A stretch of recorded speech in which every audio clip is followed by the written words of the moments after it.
Bonjour à toutes et à tous, bienvenue dans cette édition spéciale de Corbeau News Centrafrique. Je suis Gisèle Moloma et je suis ravie d'accueillir aujourd'hui, ici, dans le studio C, notre formidable journaliste de terrain, Viviane Beltungu.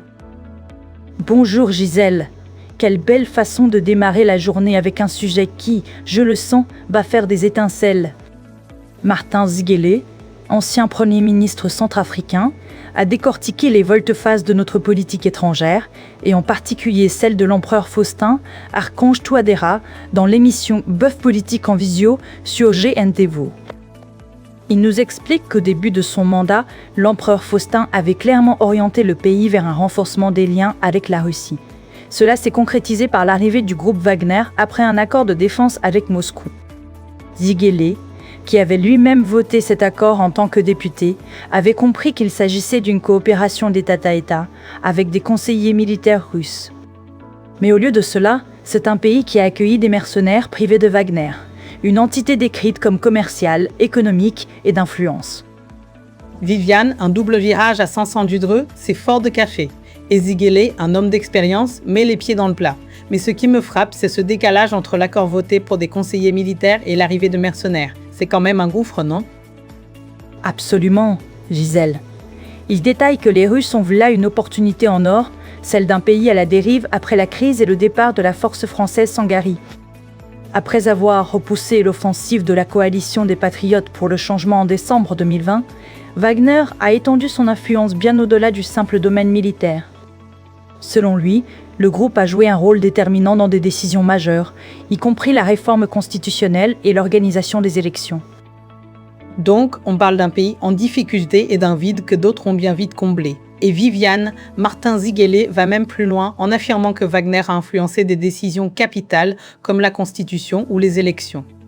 Ce n'est plus de l'aide militaire là, c'est de la mainmise totale, tu ne trouves pas? C'est exactement ça, Gisèle. Et aujourd'hui, l'empereur Touadéra opère un nouveau changement radical. Après des années d'alliance affirmée avec la Russie, le voilà qui s'est rendu à Paris en avril 2024 pour y rencontrer Emmanuel Macron. Ce geste indique un réchauffement des relations avec la France et un retour progressif vers les institutions financières internationales, comme le FMI et la Banque mondiale. C'est donc un retour de veste spectaculaire, Viviane. Après avoir tourné le dos à la France pour la Russie, voilà que l'empereur Faustin fait les yeux doux à Paris et aux institutions financières internationales. Qu'est-ce qui explique ce virage si soudain d'après Martin Ziguélé? Pour Martin Ziguélé, cette double bascule s'explique simplement par la nécessité de débloquer des ressources pour le développement du pays. La Centrafrique, classée parmi les nations les plus pauvres du monde, a un besoin urgent d'argent pour financer des routes, des écoles, des centres de santé et des infrastructures de base. Et cet argent, Gisèle, passe en grande partie par le système financier international où la France occupe une place importante dans les instances de décision. Ziguélé y voit une prise de conscience. La sécurité à elle seule ne suffit pas. Il faut aussi assurer le pain quotidien, l'éducation et la santé pour tous. Il rappelle qu'une politique étrangère mature se doit d'être diversifiée, équilibrée, et surtout au service des intérêts nationaux. Un pays ne devrait jamais s'aligner sur un seul bloc, mais toujours défendre ses propres besoins d'abord. Donc Viviane, la grande leçon ici, c'est que la sécurité, même assurée par des mercenaires, ne remplit pas les estomacs. Une prise de conscience, c'est le mot de Martin Ziguélé. Mais une prise de conscience qui arrive après des années, n'est-ce pas un peu tardif, quand on parle des besoins vitaux de la population? C'est une bonne question, Gisèle. L'ancien Premier ministre ajoute que l'expérience est parfois un meilleur guide que les conseils. Le régime aurait constaté par lui-même les limites d'une orientation trop exclusive et les avantages d'un retour vers des partenaires traditionnels, ceux qui sont réellement capables d'apporter un soutien financier concret. Ziguélé, qui achève son deuxième mandat de député et compte se consacrer entièrement à son parti, le MADEPC, insiste sur la nécessité pour la Centrafrique de bâtir une souveraineté réelle.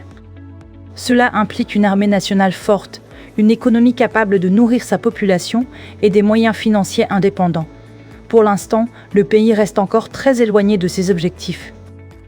Et Viviane, ce que Ziguélé met en avant, c'est cette idée de souveraineté réelle, pas seulement des discours, mais une armée solide, une économie forte. Et il conclut malheureusement que le pays est encore loin du compte. C'est une critique cinglante de la gestion actuelle, n'est-ce pas? Oui, Gisèle, C'est une critique sans phare. Et cette analyse intervient alors que l'investiture présidentielle devait se tenir le 30 mars au stade Barthélemy-Boganda, dans un contexte où la présence de Wagner ou de ses successeurs reste un sujet de discussion, même si elle se fait moins visible dans les rues de Bangui. Martin Ziguélé conclut en rappelant que les choix de politique étrangère doivent toujours avoir pour priorité les besoins concrets du pays et de ses citoyens, bien avant des alliances de circonstances. Par notre journaliste Gisèle Moloma.